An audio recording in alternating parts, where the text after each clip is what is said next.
ராமனும் கிருஷ்ணனும் கடவுள்கள் இல்லை அப்படிங்கிறது உண்மை. ஆனால் கடவுள்களாக கொண்டாடப்படுகிறார்கள் வட இந்தியாவில். காரணம் சவுத்தில் வந்து நமக்கு எல்லாம் குலதெய்வம், குலப்பெருமை, குடி அப்படிலாம் நிறையா இருந்துச்சு. குமரி கண்டத்தில் பாண்டியர்கள் ஆண்டிருக்காங்க. பாண்டிய மன்னர்கள் தான் உலகத்திலேயே நீண்ட பாரம்பரியம் உள்ள ஒரு மன்னர் வம்சம். சில பேர் சோழர்களை சொல்லுவாங்க. சோழர்கள் வந்து ஏன்னா ராஜராஜன், ராஜேந்திர சோழன் இவங்க பெரிய புகழ்பெற்ற மன்னர்கள் இல்லையா. ஆனால் பாண்டிய வம்சம் தான் இருக்கிறதுலே ஓல்டஸ்ட் இந்த வேர்ல்டு.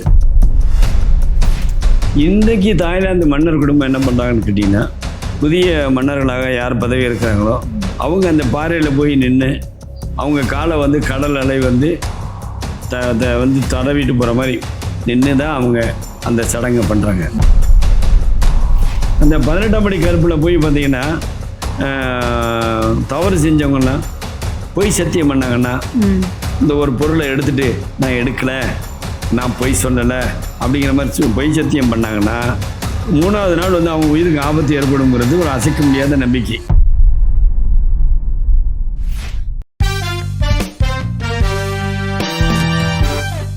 வணக்கம். Eternal bliss organic super store சார்பாக நம்ம மருதுமோகன் ஐயாவை மீண்டும் வரவேற்கிறோம். ஏற்கனவே நம்ம ஒரு 2 வாரம் அவருடைய பேச்சை கேட்டோம். முதல் பாகத்தில் சிவாஜி கணேசன் பற்றியும், 2வது பாகத்தில் வந்து ஒரு மரபு வழியாக நம்ம எப்படி கல்வி கற்கிறோம் அப்படிங்கிறத பற்றியும் நம்ம பேசினோம். இப்போ இன்றைக்கி குறிப்பாக தமிழ் சங்கங்கள் பற்றி அவர்கிட்ட கேட்கலாம்னு இருக்கேன். ஏன்னா அந்த யூடியூப் வீடியோ பார்த்துட்டு ஒரு சிலர் கமெண்ட் பண்ணியிருந்தாங்க, ஐயா விட்டுறாதீங்க, அவர்கிட்ட நிறைய வீடியோ எடுத்து பதிவு போடுங்க அப்படின்னு சொன்னாங்க. எனக்குமே அந்த ஆர்வம் முன்னாடியே இருந்தது. ஸோ இன்றைக்கி நம்ம தமிழ் சங்கங்கள் பற்றி பேசுவோம். ஐயா வணக்கம். ஐயா, உங்களுக்கு அந்த தமிழ் சங்கங்கள் பற்றின அறிமுகம் இல்லை அதை பற்றிய தகவல்கள் எப்படி தெரிஞ்சுக்கிட்டீங்க? ஒரு 2 தமிழ் சங்கம் வந்து முழுக்க அழிஞ்சதா சொல்கிறாங்க, அதை பற்றி கொஞ்சம் விரிவாக சொல்லுங்கள். இல்லை, தேவநேய பாவாணர்னு ஒரு பெரிய தமிழ் அறிஞர் இருந்தார். அவருடைய கட்டுரைகள் பூரா நான் படிப்பேன். அதுபோக தமிழ் இலக்கியத்தில் வரலாற்று ஆதாரங்கள்னு ஒரு புத்தகம் இருக்குது. அப்புறம் நான் இலங்கையை சேர்ந்த நாசி கந்தையா பிள்ளைங்கிறவர் எழுதுன தமிழகம் அப்படிங்கிறது ஒரு பழைய விஷயங்கள் எல்லாம் பற்றி இருக்கு. ஒரு பொள்ளாச்சி மொங்கலிங்க அவங்க வந்து ஏன்ஷியன்ட் இந்தியா அப்படின்னு ஒரு புக்கை வந்து நிறைய ஸ்காலர்ஸ் வச்சு, Tamil scholars, Hindi scholars, Sanskrit scholars இவங்களெல்லாம் வச்சு ஒரு நல்ல புக்கு ஒன்று எழுதியிருக்காரு. அதில் வந்து இந்த டெக்டானிக்ஸ் பிளேட்னு சொல்லுவாங்க, பூமிக்கு அடியில் நகர்ந்துகிட்டே இருக்கும். அது வந்து ப்ரெஷர்னால நகழும்போது கண்டங்களும் நகலும் அப்படிங்கிற பற்றிலாம் அதில் சொல்லப்பட்டிருக்கு. அந்த மாதிரி புத்தகங்கள், அதில் அந்த புத்தகங்களை வந்து ராமன் பிறந்த நாள், வருஷம், அது மாதிரி கிருஷ்ணனுக்கும் அவருக்கும் எத்தனை வருஷம் டிஃப்ரென்ஸு. ராமனும் கிருஷ்ணனும் கடவுள்கள் இல்லை அப்படிங்கிறது உண்மை. ஆனால் கடவுள்களாக கொண்டாடப்படுகிறார்கள் வட இந்தியாவில். காரணம் சவுத்தில் வந்து நமக்கு எல்லாம் குலதெய்வம், குலப்பெருமை, குடி அப்படிலாம் நிறையா இருந்துச்சு. சிறுதெய்வ வழிபாடு, காவல் தெய்வ வழிபாடு, அப்புறம் தண்டனை தரக்கூடிய தெய்வங்கள், இது எல்லாம் இந்த மாதிரி விஷயங்கள் எதுவுமே நார்த்தில் இல்லை. ஸோ அவங்க கங்கை சமவெளி நகரத்தில் அப்படி உட்காரும்போது அங்கே இருந்தக்கூடிய ராமனை பற்றியும் கிருஷ்ணனை பற்றியும் அவங்க நிறைய பேசினாங்க. அதனால் இந்த மாதிரி விஷயங்கள். அப்புறம் வந்து மாசோ விக்டர் அப்படிங்கிற ஒரு தொல்காப்பிய சிந்தனைகள்னு ஒரு நல்ல புத்தகம் ஒன்று எழுதியிருக்காரு.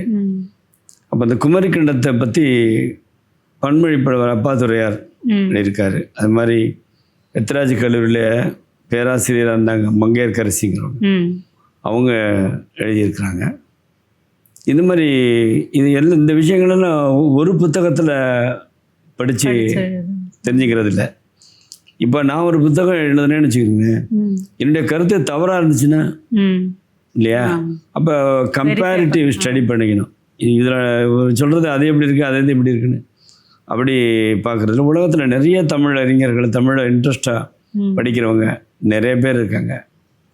அதனால் அந்த வகையில் இந்த தமிழ் சங்கங்களை பற்றி நிறைய படித்து தெரிஞ்சுக்கிட்டேன். அந்த சங்கங்களை பற்றி நீங்கள் என்ன கேட்குறீங்களோ அதை சொல்கிறேன். இப்போ தமிழ் சங்கங்கள் அந்த 3 சங்கங்கள் இருக்கு இல்லையா, அதில் அதை பற்றி கொஞ்சம் சொல்லுங்கள். அதாவது தமிழ் சங்கத்தில் முதல் தமிழ் சங்கம் வந்து குமரிக்கண்டம்னு ஒன்று சொல்கிறாங்க இல்லையா, அது வந்து இப்போ இருக்கா இல்லையாங்கிறதுலாம் உண்டு, டவுட் உண்டு. ஆனால் அதை பற்றி அது அப்புறம் பார்ப்போம். குமரிக்கண்டத்தில் பாண்டியர்கள் ஆண்டிருக்காங்க. பாண்டிய மன்னர்கள் தான் உலகத்திலேயே நீண்ட பாரம்பரியம் உள்ள ஒரு மன்னர் வம்சம். சில பேர் சோழர்களை சொல்லுவாங்க. சோழர்கள் வந்து ஏன்னா ராஜராஜன், ராஜேந்திர சோழன் இவங்க பெரிய புகழ்பெற்ற மன்னர்கள் இல்லையா. ஆனால் பாண்டிய வம்சம் தான் இருக்கிறதுலே ஓல்டஸ்ட் இன் த வேர்ல்டு சொல்லலாம். அவங்க வந்து ஒரு 50,000 ஆண்டுகளுக்கு முன்னாடியே குமரிக்கண்டத்தில் இருந்ததாக சொல்லப்படுகிறது. அவங்க வந்து அங்கே குமரிக்கண்டத்தில் வந்து ஒரு பெரிய மலை, அப்புறம் 2 ஆறுகள், பகிருளி ஆறு, குமரி ஆறு, 2 ஆறு ஓடுச்சு. அந்த 2 ஆறில் ஓடுகிற அந்த கதையில் பகிருளி ஆற்றினுடைய கரையில் தென்மதுரை அப்படின்னு ஒரு கேபிட்டல் சிட்டியை பாண்டிய மன்னர்கள் உருவாக்குனாங்க. எந்தெந்த கேபிட்டல் சிட்டியை உருவாக்குறாங்களோ அதில் தமிழ்ச்சங்கம் வச்சுருந்தாங்க. அதன்படி வந்து பார்த்திங்கன்னா முதல் தமிழ்ச்சங்கம் தென்மதுரையில் நடந்துச்சு. அந்த தமிழ்ச்சங்கத்தில் தமிழ் ஆராய்ச்சி பண்ணுறதுக்காக இறையனார், முருகவேல், அகத்தியனார், முறிஞ்சியூர் நாகராயர், இந்த மாதிரி பழமையான புலவர்கள்லாம் இருந்து ஆராய்ச்சி பண்ணதாக மொத்தம் 4470 புலவர்கள் இருந்ததாகவும், அந்த சங்கம் வந்து கிட்டத்தட்ட 5340 வருஷம் இயங்கியதாகவும் சொல்லப்படுது. 89 பாண்டிய மன்னர்கள் அதற்கு ஆதரவு கொடுத்துருக்காங்க. ஸோ அந்த தமிழ்ச்சங்கம் வந்து தென்மதுரையில் இருந்துச்சு. அதில் வந்து அதிகமான இலக்கியம் நமக்கு கிடைக்கல. பேர் வேணால் தெரியும், களரியா விரைங்கிறதும் அப்புறம் பரிபாடல், இந்த மாதிரி ஒரு சில இலக்கியங்களுடைய பேர் கிடைக்குது. செங்கோன் கடல்வழி செலவுன்னு ஒரு பழைய புக் இருக்கு. அதான் எரித்ரியன் சி அப்படின்னு ஒன்று சொல்லுவாங்க, எரித்ரியன் ப்ளஸ் சின்னு. அந்த மாதிரி புத்தகங்கள்லாம் பேரளவு தான் கிடைக்குது, அப்படியே இது கிடைக்கல. கடல் அழிச்சிச்சு அப்படிங்கிறதுக்கு ஜியாலஜி எவிடன்சஸ் இருக்குது. அங்கே குமரிக்கண்டம் இருந்துச்சுங்கிறதுக்கும் பல சான்றுகள் உண்டு. ஸோ அங்கேருந்த முதல் தமிழ்ச்சங்கத்தில் பாண்டியர்கள் தமிழை ஆய்வு பண்ணாங்க. ஆனால் ஒரு காய்ச்சின வழுதி பாண்டியன் அப்படிங்கிற அவர் காலத்தில் இருந்து கடுங்கோன் பாண்டியன் வரைக்கும் ஒரு 89 பாண்டியர்கள் இருந்தாங்க. அவங்க வந்து ஒவ்வொருத்தராக, இப்போ நீங்கள் அந்த காலத்தை பற்றி கூட சில பேர்த்துக்கு ஆச்சரியமாக இருக்கும். நான் 5000 வருஷமாக நடக்குதுன்னா, நான் இதை சரியாக ஒரு என்னுடைய ஆய்வுக்காக நான் கணக்கு போட்டு பார்த்தேன். ஆவரேஜாக ஒரு பாண்டிய மன்னன் வந்து 60 வருஷம் ஆண்டான்னு வச்சுக்கோங்க. 89 பாண்டிய மன்னர்களை வந்து நீங்கள் பெருக்குனீங்கன்னா 5340 வருடங்கள் நடந்ததாக நல்லா இருக்கு. அப்போல்லாம் வந்து எழுத்து கிடையாது தமிழில். இப்போ எப்படி கவிஞர் கண்ணதாசனுடைய பாடல்களை சில பேர் மனப்பாடமாக சொல்கிறோமோ, செவி வழியாக கேட்டு, அது மாதிரி பாடல்கள் வந்து பாடப்பட்டன. சில பேர் வந்து அப்படியே இலக்கண ரீதியாக பாடக்கூடிய ஆற்றல் வாய்ந்த புலவர்களாக இருந்தாங்க. அப்புறம் கொஞ்சம் வருஷம் கழித்து நீங்கள் வந்து அந்த பாடல்களை நம்ம மனப்பாடம் யாராவது தெரியுதோ அவங்களாம் ஓலைச்சுவடிகளில் எழுதுனாங்க. இப்போ ஓலைச்சுவடிகள் இத்தனை ஆண்டு காலம் இருந்துச்சா அப்படிங்கிற ஒரு சந்தேகம் வரும். ஒவ்வொரு ஓலைச்சுவடிக்கும் சராசரியாக 200 ஆண்டுகள் அது உதிராமல் இருக்கும், இல்லை கெட்டு போகாமல் இருக்கும். கெட்டு போகாது, எழுத்தெல்லாம் அழியாமல் உடையாமல் இருக்கும். பனை ஓலை இந்த பனை ஓலைகளில் வந்து எழுதுனாங்க. 200 வருஷத்துக்கு கழிச்சு அதில் ஒரு கணக்கு வச்சுருப்பாங்க. எப்படி நம்ம இந்த வருஷத்தில் இந்த தேதியில் பொங்கல் கொண்டாடணும், மற்ற பண்டிகையெல்லாம் கொண்டாடணும் முடிவு பண்ணுறோமோ, அது மாதிரி 200 ஆண்டுகளுக்கு ஒரு முறை ஊர் ஜனங்கள்லாம் ஒரு திருவிழா மாதிரி கூடி அந்த இருந்த ஓலைச்சுவடிகளை எழுதுறாங்க. அப்புறம் 200 வருஷம் கழிச்சு எடுத்து திரும்ப எடுத்து படிக்க ஒருத்தர் அதை முள்ளால் எழுதி வச்சாங்க. இப்படி 200 ஆண்டு காலமாக 200 ஆண்டு காலமாக வர்றது. அதே மாதிரி உங்களுக்கு தெரியும், இந்த கோவில்கள் மேலே இது இருக்குல்ல, கலசங்கள், அதில் வந்து நவதானியங்களை போட்டு வச்சுருப்பாங்க. என்றைக்கா ஒரு நாளைக்கு இந்த பூமி அழிகிற மாதிரி இருந்துச்சுன்னா, ஆமாம், வெள்ளம் வந்துச்சுன்னா அதுலேருந்து அதை எப்படி 12 வருஷத்துக்கு ஒரு தடவை கும்பாபிஷேகம் அப்படின்னு சொல்லி நடத்துகிறாங்களோ அது மாதிரி இந்த ஓலைச்சுவடிகளை இது பாதுகாத்தாங்க. இந்த ஓலைச்சுவடியிலேருந்து வந்து இந்த 89 பாண்டிய மன்னர்களை வடிம்பளம்பன் என்ற பாண்டியன் அப்படின்னு ஒருத்தன், அவனுக்கு பேர் அது ஒரு பேர். இன்னொரு பேர் வந்து நிலந்தருவி திருவீர் பாண்டியன் ஒரு பேர், சயமா கீர்த்தின்னு அவர் இன்னொரு பேர். அப்படி பேருடைய பாண்டிய மன்னன் இருந்தான். அவன் எஞ்சினதாக சொல்லப்படுகிறது. இந்த வடிம்பளம்பன் என்ற பாண்டியன் அவனுக்கு ஏன் அந்த பேர் வந்துச்சுன்னு கேட்டிங்கன்னா, சோழர்களுக்கு முன்னாடி தென்கிழக்கு ஆசிய பகுதிகளை அவன் படையெடுத்து போனதாக ஒரே ஒரு சமஸ்கிருத பாடல் இருக்கு. அதில் வந்து அன்றைய சயாம் நாடு, இன்றைக்கு தாய்லாந்து, அந்த தாய்லாந்து மன்னர்கள் இன்றைக்கும் வடிம்பளம்பன் என்ற பாண்டியனை வேறு விதமாக வணங்குறாங்க. அவருக்கு ஏன் வடிம்பளம்பன் என்ற பாண்டியன் கேட்டிங்கன்னா, அவன் வந்து அந்த சயாம் நாட்டில் ஒரு பெரிய பாறையில் நின்றுட்டு அவன் கால் பாதம் இருக்குல்ல, அதை ஒரு சிற்பியை வச்சு அப்படியே சுற்றி பாறையிலேயே செதுக்க சொன்னான். செதுக்க சொல்லிட்டு என்ன சொன்னான்னு கேட்டிங்கன்னா, இந்த பாறையில் வந்து மோதுகிற தண்ணி இருக்குல்ல, அது இந்த உலகம் பூரா என்னுடைய காலுக்கு கீழே தான், இதெல்லாம் நான் ஜெயிச்சிட்டேன் அப்படின்னு சொல்லி அந்த பேர் நிற்கணும் அப்படிங்கிறதுக்காக. இன்றைக்கு தாய்லாந்து மன்னர் குடும்பம் என்ன பண்ணுறாங்கன்னு கேட்டிங்கன்னா, புதிய மன்னர்களாக யார் பதவி இருக்கிறாங்களோ அவங்க அந்த பாறையில் போய் நின்று அவங்க காலை வந்து கடல் அலை வந்து வந்து தடவிட்டு போகிற மாதிரி நின்று தான் அவங்க அந்த சடங்கை பண்ணுறாங்க. இது அந்த வடிம்பளம்பன் என்ற பாண்டியன். இதே வடிம்பளம்பன் என்ற பாண்டியனுடைய பெயரை தான் நான் போன வீடியோவில் சொன்னேன், என்கின்னு சுமேரிய மக்கள் கும்பிடுறாங்க. அந்த முதல் கடல்கோள் வந்துச்சு பார்த்தீங்களா, மொத்தம் 5 கடல்கோள்கள் வந்ததாக வால்டர் ஸ்காட்னு ஒருத்தர் இந்த கடல்கோள்களை பற்றி ஆய்வு பண்ணவர் சொல்லியிருக்கார். 5 கடல்கோள்கள், அந்த முதலாவது அந்த கடல்கோள் முதல் தென்மதுரை அழிஞ்சிச்சுல, அது வந்து மிகப்பெரிய அழிவை ஏற்படுத்தியிருக்கு. அது பகிரொலியாருக்கும் குமரியாருக்கும் இடைப்பட்ட அந்த ஒரு பகுதியில் 49 நாடுகள் இருந்திருக்கு. 7 நாடுகளாக அதை பிரித்து வச்சுருக்காங்க. 7 பனை நாடு, 7 குறும்ப நாடு, 7 மதுரை நாடு, 7 பின்பாலை நாடு, 7 தென்பாலை நாடு, 7 மதுரை நாடு, இப்படி 7 49 நாடுகளும் இந்த முதல் கடல் ஊழியில் கடல்கோளில் முற்றுமையாக அழிஞ்சிச்சு. கடல்கோள்ன்றது சுனாமி மாதிரி, சுனாமி தான். இந்த டெக்டானிக்ஸ் பிளேட் இருக்குல்ல, அது வந்து ஒன்னோட ஒன்று ஒரு ப்ரெஷர்னால நகழும்போது நிலத்தடியில் நிலத்தின் மேலே அது வந்து பூகம்பத்தையும் கடலுக்கு அடியில் அது சுனாமியும் ஏற்படுத்தும். இப்போ சமீபத்தில் நம்ம பார்த்த சுனாமி கூட பார்த்தீங்கன்னா, அது இந்தோனேஷியாவில் எத்தனையோ மணி நேரத்துக்கு முன்னாடி உருவாகி ட்ராவல் பண்ணி தான் நம்ம எல்லா இடத்துலையும் அடித்தது. ஆமாம், அதே மாதிரி தான். அது மிகப்பெரிய கடல்கோள். அந்த கடல்கோளில் பகிர்லி ஆற்றுடன் பன்மலை அடுக்கத்து குமரிக்கோடும் கொடுங்கடல் கொள்ள அப்படின்னு சிலப்பதிகாரத்தில் இளங்கோவடிகள் அதை பற்றி சொல்லியிருக்கார். அது வந்து சிலப்பதிகாரம் வந்து கிபி 600 எழுதுனது தான். ஆனால் அதுக்கு முன்னாடி இருந்த இலக்கியத்தை வெரிஃபை பண்ணி தானே அவங்க அதெல்லாம் சொல்லுவாங்க. அப்போ அது வந்து மூழ்கி போச்சு.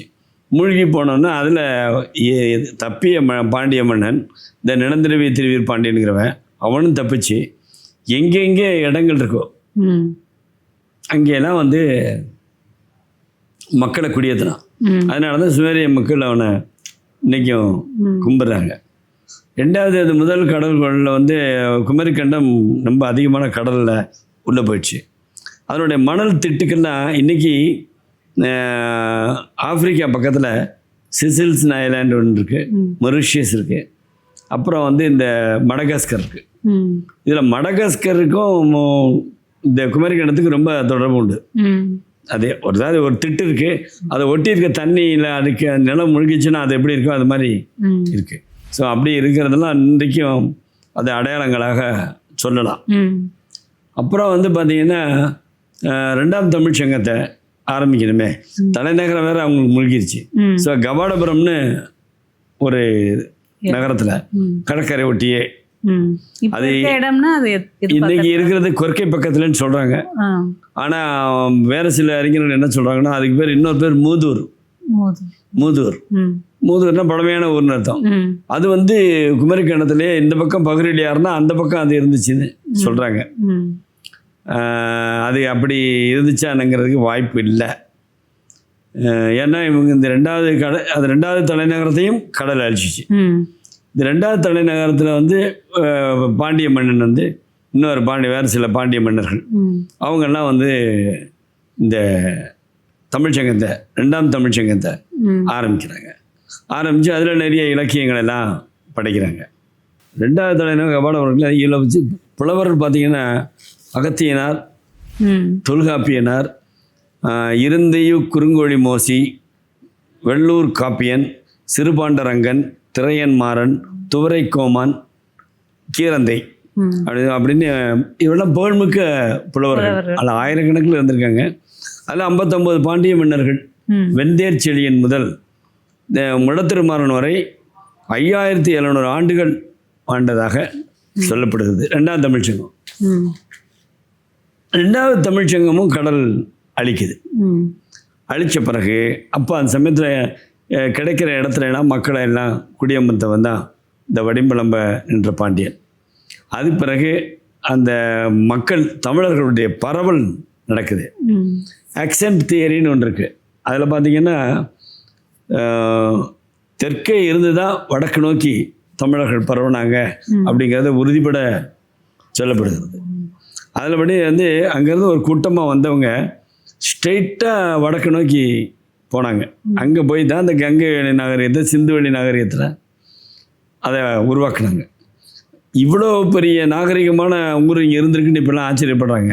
அப்படின்னா அதுக்கு முன்னாடி இந்த கபாடபுரம் எப்படி இருந்துச்சு, அதுக்கு முன்னாடி இந்த தென்மதுரை எப்படி இருந்துச்சு அப்படிங்கிறது ஆச்சரியம் இல்லை. இதில் வந்து இந்த கபாடபுரத்தை பற்றி வால்மீகி ராமாயணத்தில் கிஷ்கிந்தா காண்டத்தில் சருக்கம் 41 வானர வீரர்களுக்கு கட்டளையிடப்படும் சீதையை தேடி போகும்போது, நீ இன்னும் தெற்கே கொஞ்சம் தாண்டி போனீங்கன்னா, வானர வீரர்களே கொஞ்சம் தாண்டி போனீங்கன்னா பாண்டியனுடைய தலைநகரத்தை நீங்கள் பார்க்கலாம். அது இந்த தலைநகரம் வாசல் வந்து தங்கத்தால் செய்யப்பட்டிருக்கும். அந்த தங்கத்தில் அந்த கதவு முழுதும் வைரங்கள், வைடூரியங்கள், மாணிக்க கற்கள், கோமதேகம், இந்த மாதிரி அத்தனை கற்களும் பதிக்கப்பட்டிருக்கும். அப்படிப்பட்ட செல்வச் செழிப்போட பாண்டியன் ஆட்சி பண்ணிகிட்டு இருக்கான் அப்படிங்கிறத இதில் சொல்லப்படுது நம்ம கிஷ்கிந்தா காண்டத்தில், ராமாயணத்தில். அதே மாதிரி மகாபாரதத்துலேயும் இதை பற்றின குறிப்பெல்லாம் இருக்குது. ஆக சில பேர் சொல்லுவாங்க பாரத போர் நடந்துச்சா, ராமன்லாம் இருந்தானா, இல்லை கற்பனை அப்படின்னு எல்லாமே நடந்துச்சு, எல்லாம் உண்மை. அப்போ வந்து கபாடபுரத்தில் இருந்து எங்கே போனோம், ஒரு பக்கம் ஒரு வடக்கு நேராக போய் சிந்துவெளி நாகரிகத்தை எஸ்டாப்ளிஷ் பண்ணாங்களா. அது நல்ல பெரிய பெரிய அகண்ட தெருக்களாகவும், அப்புறம் ட்ரைனேஜ் சிஸ்டம், அப்புறம் பெரிய பொதுக்குளம். இதை வந்து கண்டுபிடிச்சது மார்ஷல்ங்கிற ஒரு பிரிட்டிஷ்காரன். அவன் தற்செயலாக தோண்டும் போது ரயில்வே ட்ராக் போடுறக்காண்டி பெரிய பெரிய கல்லா, செங்கல், நல்ல அகலமான கல்லாக கிடச்சிருக்கு. அதை பார்த்தோன்னா அவன் அதை தோண்ட ஆரம்பித்தான். அதில் அந்த இப்போ இன்னைக்கு இருக்கிற மொஹஞ்சதாரோ, ஹரப்பா அப்படிங்கிற 2 பெரிய நகரங்களை அவன் கண்டுபிடிச்சான். அப்போ 3வது தமிழ்ச்சங்கத்தை மதுரையில் நிறுவனாங்க பாண்டியர்கள். சொன்னால் மதுரைக்கு எப்போ போனாங்க அப்படின்னு ஒன்று இருக்குல்ல. அப்படிங்கும்போது வடக்கு நோக்கி வந்த கூட்டம், ஒரு கூட்டம் போனோடனே கொஞ்சத்தில் வந்தவுடனே மேற்கு நோக்கி திரும்பினாங்க. மேற்கு நோக்கி திரும்பி வந்தவங்க இனிமேல் கடலே இல்லாத ஒரு இடத்துல இருக்கணும் அப்படின்னு முடிவெடுத்து, இன்றைக்கு கீழடி ஆராய்ச்சின்னு சொல்கிறாங்கல்ல, அந்த ஆராய்ச்சி பண்ணுற இடமெல்லாம் மக்களை புதைக்கப்பட்ட இடத்துல தான் அவங்க இப்போ இந்த ஆராய்ச்சி இப்போதைக்கு நடத்திட்டு இருக்காங்க. அதுக்கு ஜஸ்ட் கொஞ்சம் மெயின் ரோட்டில் பார்த்தீங்கன்னா மணலூர்னு ஒரு ஊர் இருக்குது. அது அப்போ வந்து திருவிளையாடப்புறத்தில் மணவூர்னு இருக்கும்.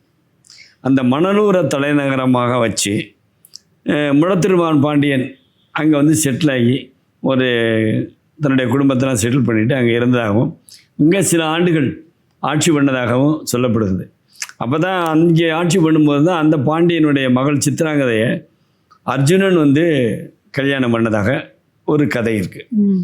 அர்ஜுனன் கல்யாணம் பண்ணி அந்த ஊருக்கு மாப்பிள்ளையாக வந்ததுனால இன்றைக்கு ஆய்வு பண்ணுறாங்கல்ல அந்த கீழடியில் அந்த கொந்தகைங்கிற பகுதியில் அர்ஜுனனுக்கு கோயில் இருக்குது. கோயில்னா மீனாட்சி அம்மன் கோயில் மாதிரி தஞ்சை பிரகதீஸ்வரர் அப்படி நினைக்கக்கூடாது. அவருக்கு ஒரு கோயில் கட்டியிருக்காங்க அர்ஜுனனுக்கு. அர்ஜுனனுக்கு இங்கே கட்ட வேண்டிய அவசியம் மக்களுக்கு இல்லை. அவன் ஒன்றும் தெய்வங்களுடைய வரிசையில் அவன் வரல. அதுபோக இன்னொரு குறிப்பு இருக்குன்னு கேட்டிங்கன்னா, மணலூரில் வாழ்ந்த பாண்டியர்களுடைய வம்சத்தை சேர்ந்தவங்க மகாபாரத போர் முடிஞ்சு அபிமன்யோட பேரனோ கொள்ளு பேரனோ அவன் வந்து இன்வைட் பண்ணியிருக்கான், நம்மளாம் சொந்தம், நீங்கள் இங்கே வந்துட்டு போங்கன்ட்டு.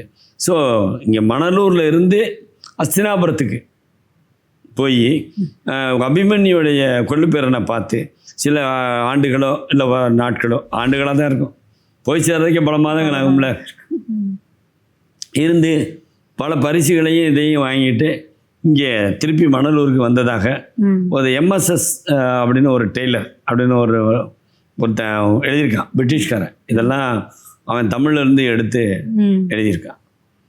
அப்போது வந்து இந்த முளத்திருமாறன் பாண்டியன் என்ன பண்ணுறான்னு கேட்டிங்கன்னா, எப்போதான் ஒரு நகரத்தை கட்டணும், அந்த நகரம் வந்து ஒரு ஒரு புண்ணிய ஸ்தலமாக இருக்கணும், அது ஏதாவது ஒரு தெய்வீகம் இருக்கணும் அப்படின்னு அவன் காத்துக்கிட்டு இருக்கான்.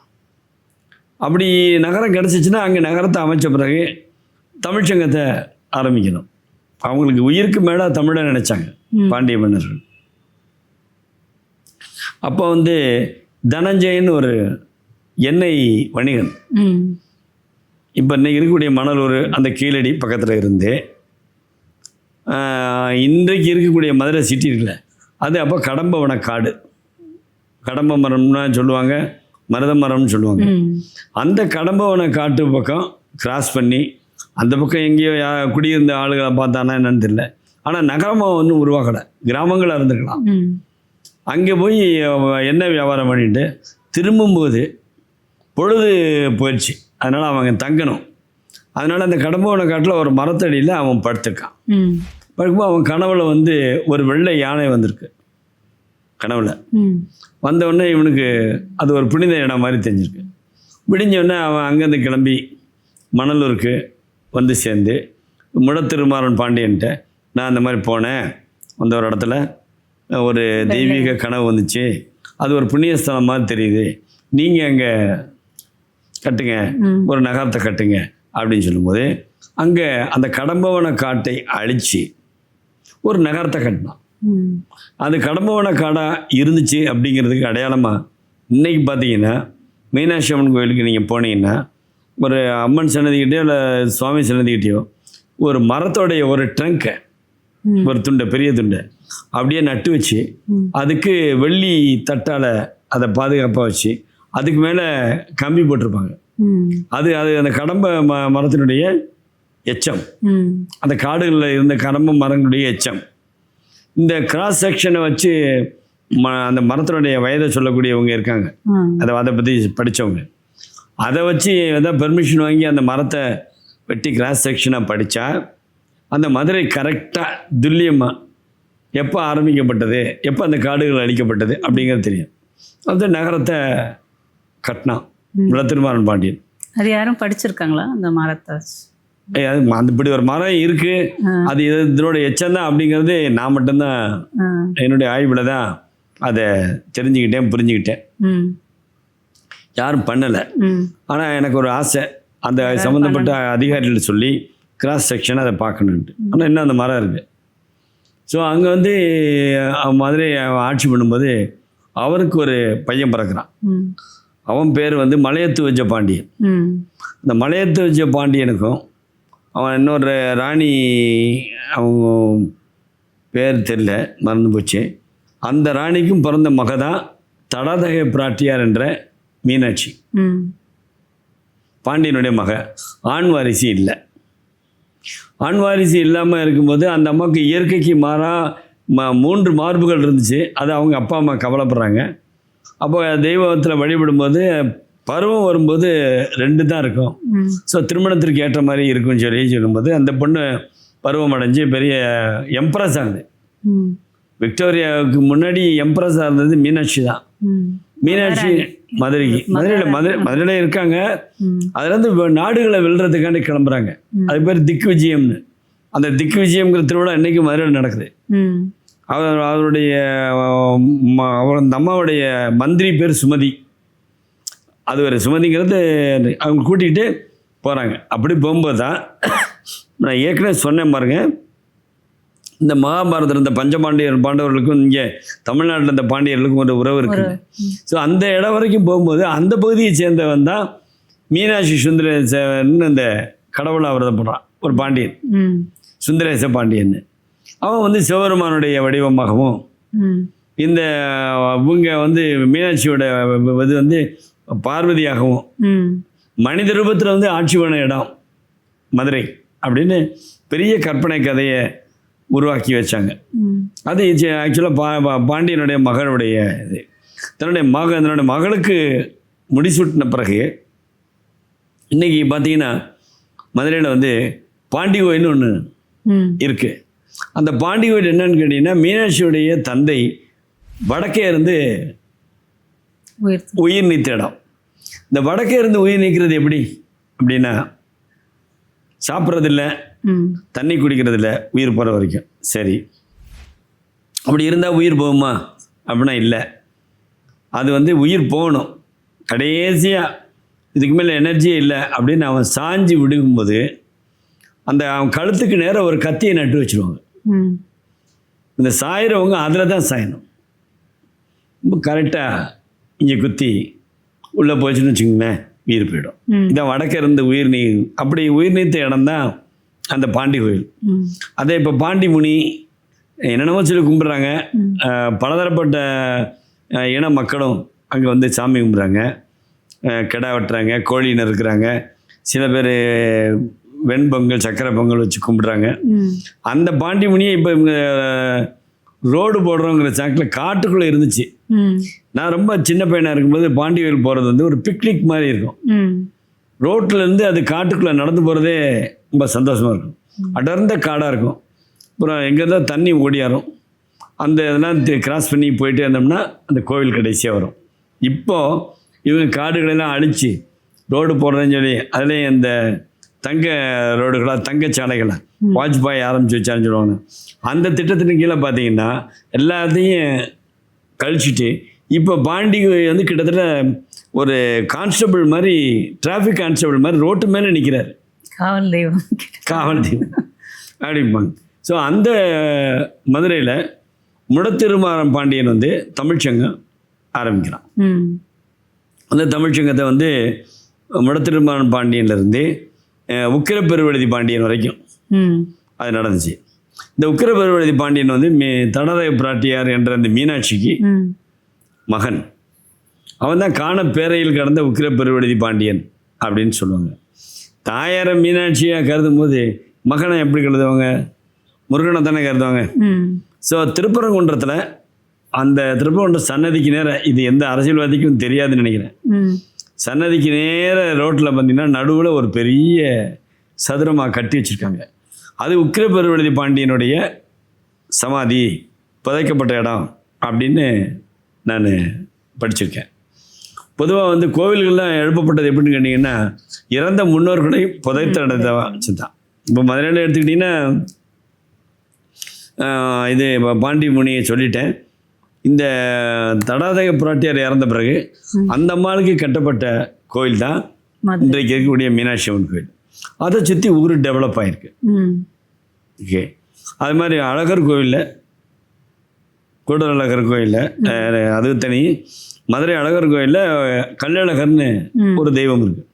அது கள்ளரின மக்களுடைய தலைவன் இறந்த பிறகு அவங்க அதை ஒரு பிரதிஷ்டை பண்ணி வழிபட்ட இடம். அந்த கள்ளழகருக்கு காவல் தெய்வமாக இருக்கிறது தான் இந்த 18ஆம் படி கருப்புன்னு சொல்லுவாங்க. இப்போ கூட கருப்புங்கிறது கூட நடிகை சூர்யா நடித்தார். அந்த 18ஆம் படி கருப்பு அங்கே தான் இருப்பார். அவருடைய உக்கிரமான பார்வை படக்கூடாதுன்னு எப்பவுமே கதவை சாத்தி வச்சுருப்பாங்க. இப்போ சமீபத்தில் ஏதோ திருவிழாவோட அதை ஓப்பன் பண்ணாங்க, ஜனங்கள்லாம் போய் பார்த்தாங்க. அந்த 18ஆம் படி கருப்பில் போய் பார்த்தீங்கன்னா தவறு செஞ்சவங்கலாம் பொய் சத்தியம் பண்ணாங்கன்னா, இந்த ஒரு பொருளை எடுத்துகிட்டு நான் எடுக்கலை, நான் பொய் சொல்லலை அப்படிங்கிற மாதிரி பொய் சத்தியம் பண்ணாங்கன்னா 3வது நாள் வந்து அவங்க உயிருக்கு ஆபத்து ஏற்படுங்கிறது ஒரு அசைக்க முடியாத நம்பிக்கை. அதை ஜனங்கள் ரொம்ப காலங்காலமாக கடைபிடிச்சு வந்தாங்க. பிரிட்டிஷ்காரன் வந்த பிறகு அதை கேள்விப்பட்டு என்ன பண்ணால், சில தீர்க்க முடியாத கேஸுக்கு சில ரவுடியில் கொண்டு போய் இங்கே நிப்பாட்டி 18ஆம் படி கரை மேலே சத்தியம் பண்ணுறான் அந்த மாதிரி சொல்கிறேன். அது எதுக்கு சொல்கிறேன்னு கேட்டீங்கன்னா, அதுவும் ஒரு சமாதி கோயில். இந்த திராவிடர்களுக்கு வந்து இறந்தவர்கள் மேலே தான் கோயில் கட்டுவாங்க. இந்த திராவிடர்கள்னால் யார் அப்படிங்கிறதுக்கு இப்போ புது விளக்கம் கொடுத்துட்ருக்காங்க. என்ன தெலுங்கு, கன்னடம், மலையாளம், தெலுங்கு வந்து பேசுகிறவங்க அதுதான் அது கிடையாது. திராவிடர்கள்னு சொன்னால் தமிழர்கள் தான் திராவிடர்கள். தமிழை தாய்மொழியாக கொண்டவர்கள் குடியிருக்கிற பகுதி தான் திராவிட நாடு. ஆதிசங்கரர் வந்து திராவிட சிசு அப்படின்னு சொன்னனால இப்போ நம்மளை வந்து அமெரிக்காவில் எங்கேயா சொல்லும்போது இந்தியன் தானே சொல்லுவாங்க. இங்கே ஸ்பெசிஃபிக் அது மாதிரி திராவிட சிசுன்னு சொன்னால திராவிடங்கிற வார்த்தையே ஆரியர்களுக்கு உரியது தான், தமிழர்களுக்கு இல்லை அப்படின்னு சொல்கிற ஒரு கூட்டமும் இருக்குது. ஒட்டுமொத்தமாக என்னாச்சு கேட்டீங்கன்னா, யாருமே வரலாறு சரியாக படிக்காமல் இந்த மாதிரி சொல்லிட்டு தர்றது தான் வேலை. அது மாதிரி அந்த மதுரை மீனாட்சி அம்மன் கோவில், அவங்க அப்பா வடக்கிருந்த உயிர் நீத்த இடம், அந்த பாண்டிமணி கோயில், அழகர் கோயில், இதெல்லாம் சமாதி கோயில்கள். அது இருந்துச்சு. அங்கே தமிழ்ச்சங்கம் நடந்துச்சு. அங்கே தான் வந்து ரொம்ப பிரசித்தி பெற்ற தமிழ் இலக்கியங்கள் வெளிவந்தது. 10 பாட்டு, 8 தொகை, 14 கீழ்கணக்கு நூல்கள், இதெல்லாம் அங்கே தான் வெளிவந்துச்சு. அந்த நூல்கள் என்னென்ன லிஸ்ட் பார்த்தீங்கன்னா, அதாவது சூழ் பிடித்த உடும்பு, வயிற்றுக்குள்ளே முட்டையோடு இருக்கிற உடும்பு, அந்த மேட்டில் விளைந்த மேட்டு பகுதியில் விளைந்த சென்னல், இது ரெண்டையும் கலந்து சாப்பிட்டா மறவர்களுக்கு யானை பலம் வருமா. ஸோ டெல்லியில் இருக்கக்கூடிய சுல்தான்கள் ரொம்ப லேவிஷாக வாழ்ந்தாங்க, அவங்க தான் பணக்காரங்களாக இருந்தாங்க. அக்பர் த கிரேட்லாம் ஒரு கட்டத்தில் ரிச்சஸ்ட் மேன் ஆஃப் த யூனிவர்ஸ்னு பட்டம்லாம் உண்டு. அந்த பணம்லாம் எங்கே போச்சுங்கன்னா பாண்டிய நாட்டினுடைய இதுலேருந்து தான் போகுது. நம்ம வெத்தலை போடுற பழக்கம் நம்ம நாட்டில் எதுக்கு இருந்துச்சுன்னு கேட்டிங்கன்னா, இப்போ நீங்களோ நானோ மாறி ஏதோ விருந்துக்கு வர்றோம் ஒருத்தர் வீட்டுக்கு ஒருத்தர், நம்மளே எரியாமல் அந்த சாப்பாட்டில் விஷ பூச்சிகள் ஏதாவது விழுந்து இறந்து போயிருந்துச்சுன்னு வச்சுக்கோங்க. அந்த விஷம் கலந்து சோத்தை நம்ம சாப்பிடும்போது நீங்கள் வெத்தலை பாக்கு போட்டு போனீங்கன்னா அந்த விஷம் முறிவடைஞ்சிடும்.